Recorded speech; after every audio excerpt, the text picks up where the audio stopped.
बेसहारा भाग 7 long emotional story in Hindi. Long emotional story in Hindi. Karuna और शोभा दोनों कार की पिछली सीट पर बैठी थीं। शोभा ने करुणा का हाथ पकड़ रखा था। करुणा बुरी तरह डर रही थी और बार बार पीछे मुड़कर देख रही थी। कार हाईवे पर दौड़ रही थी। शोभा ने करुणा से कहा, करुणा बिल्कुल मत डर, अब तुझे वो लोग नहीं ढूंढ पाएंगे। उन्हें पता भी नहीं चलेगा कि तू कहाँ गई। ये सुनकर करुणा थोड़ा सा सहज हुई। शोभा ने पानी की बोतल करुणा की ओर बढ़ाई। करुणा ने पानी पिया।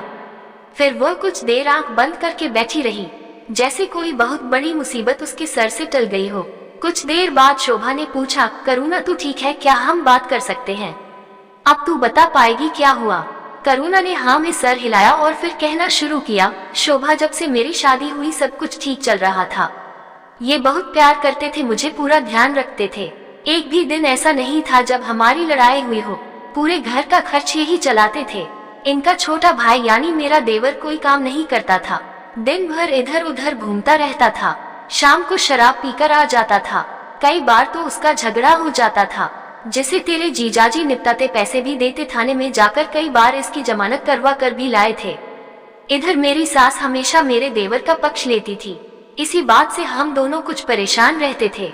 अभी 6 महीने पहले हम रात को खाना खाकर सोने की तैयारी कर रहे थे, तभी 2 लोग बाइक पर हमारे घर आए और मेरे देवर का नाम लेकर पूछने लगे।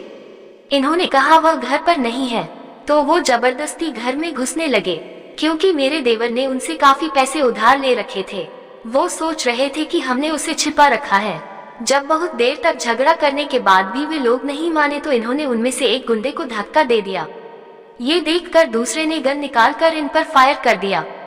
ये कहकर करुणा सुबक सुबक कर रोने लगी। उसकी बातें सुनकर शोभा की आंखों से भी आंसू बह रहे थे। करुणा ने आगे कहना शुरू किया, गोली लगते ही ये गिर पड़े। मैं इन्हें संभालती रही, चिल्लाती रही, तब तक वो दोनों भाग गए। किसी तरह इन्हें अस्पताल ले गए, लेकिन रास्ते में ही ये नहीं रहे। मेरी तो दुनिया ही उजड़ गई।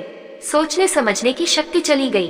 पूरे घर में रोना पिटना मच गया, लेकिन इनके छोटे भाई को इसका जरा भी दुख नहीं था। वह तो एक ही बात बोल रहा था, घर की तलाशी लेने देता, जब मैं नहीं मिलता तो वो वापस चले जाते, उनसे पंगा लेने की क्या जरूरत थी। मेरी सास और देवर कुछ ही दिनों में सब भूल गए। उन्होंने पुलिस से कंप्लेंट भी वापस ले ली, यह कहकर कि वे गुंडे उन्हें भी मार डालेंगे। मैं बेसुध सी बैठी रहती। एक दिन मेरी सास मेरे पास आई और बोली, महारानी कब तक शोक मनाती रहूंगी, घर का काम कौन करेगा? मेरा तो कुछ करने का मन ही नहीं कर रहा था। समझ नहीं आ रहा था अब जीव भी तो किसके लिए, लेकिन सास ने मुझे काम में लगा दिया। मैं घर के काम में अपने आप को व्यस्त रखने लगी।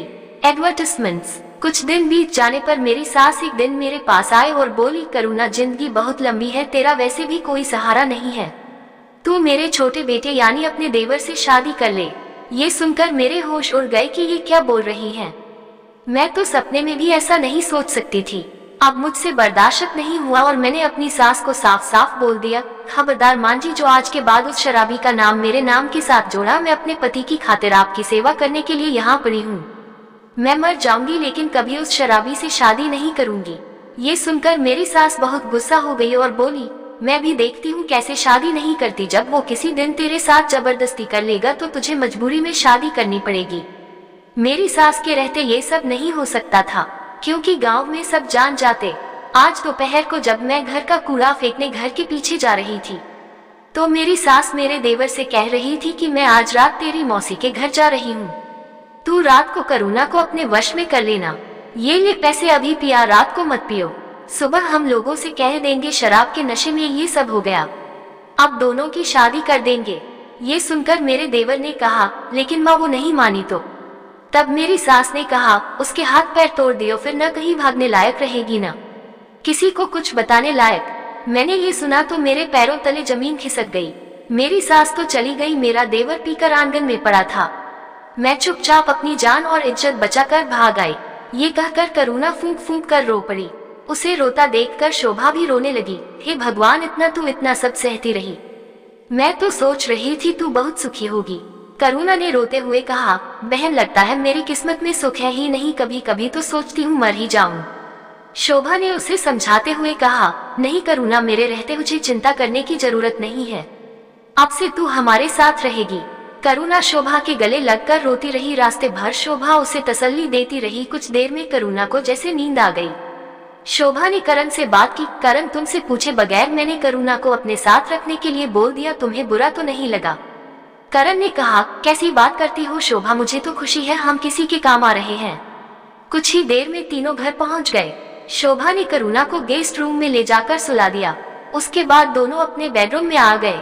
थक जाने के कारण करण तो सो गया, लेकिन शोभा की आंखों से नींद गायब थी। पिछले 3-4 घंटों में इतना कुछ हो गया जिसे सोचकर उसे यकीन नहीं हो रहा था।